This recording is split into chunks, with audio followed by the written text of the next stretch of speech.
Hello everyone, I'm Hillary with Dominion Tea, and today we're going to talk about what goes wrong when you don't follow proper brewing instructions for your tea. So I'm going to start with green tea, and in this case we've used some jasmine green. And what I need you to understand is you do not brew a green tea like you do a black tea. So if your first response when you're being told about green tea is, oh, it's bitter, I want you to go back and try again. Because I would almost guarantee the first cup of green tea you got was brewed at a boil and probably steeped too long. So green tea, because it is not oxidized fully, right? We're talking about tea being oxidized anywhere north or in between 5% to 20%, okay? When it's not oxidized fully, you don't want to put it in boiling water, because what boiling water is going to do is actually burn it. It's actually going to pull all the tannins out of it a heck of a lot faster than it needs to.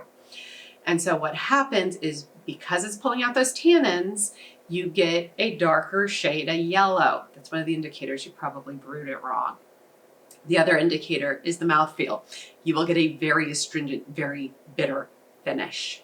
So what you want to do in this case, as a quick reminder for green tea, you're going to be down around 175 degrees. So how do you do that if all you've got is a kettle or a microwave? So if you've got a kettle for a stovetop, get your water up to a boil, take your mug. It can be at room temperature or cold would be preferable because it'll speed along the cooling process. Take your mug, fill it with the water without any tea leaves in, and allow it to sit for 2 to 3 minutes. So at a standard room temperature that humans are comfortable in, your water is going to drop about 5 degrees Fahrenheit per minute. So you want 2 to 3 minutes to get you down out of that boil range closer to 175. Then put in your tea leaves. Now you got a 3-minute timer. Okay, so you want to make sure you go out your 3 minutes and then cut it at your 3 minutes, and you should have a good representation of what your green tea looks like. Now, I'm talking about loose leaf tea. If you're doing this with a tea bag, tea bags were built for 30 seconds of brewing, not minutes. They were meant to be fast, quick, and convenient. So pull your tea bag out. And if you're one of those people who keeps your tea bag in your cup, that is why your tea is bitter. You have oversteeped it tremendously. So get that out of there. So you can also, on top of oversteeping your tea, you can understeep your tea. And I've used multi-assam for this example. It's a little bit harder to see. This becomes a mouthfeel issue. So you can take a tea like multi-assam, which is a solid 100% oxidized black tea. You brew it correctly up at a boil, you are going to get what we call in the industry an astringent mouthfeel. It's going to dry your tongue, the sides of your tongue, from Assam. Other black teas are going to dry other parts of your mouth. That's how you tell which region they come from. So you're going to steep this at a boil for 5 minutes. Pull your tea leaves out and off you go.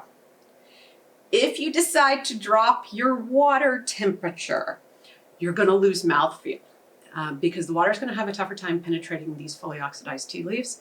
You're not going to get as much flavor out, especially on your first brew. So you don't necessarily want to do that. It depends what you want about the tea. Now, I'm going to confess, I brew multi-assam not at a boil because I find the astringency just too overpowering for me. So I much prefer it down at around what you would brew in oolong at 195 degrees, 185. You can also drop the steep time. It will lighten the color of the tea. That's how you know you've kind of gotten there. Sometimes that's really hard to tell with a fully oxidized black.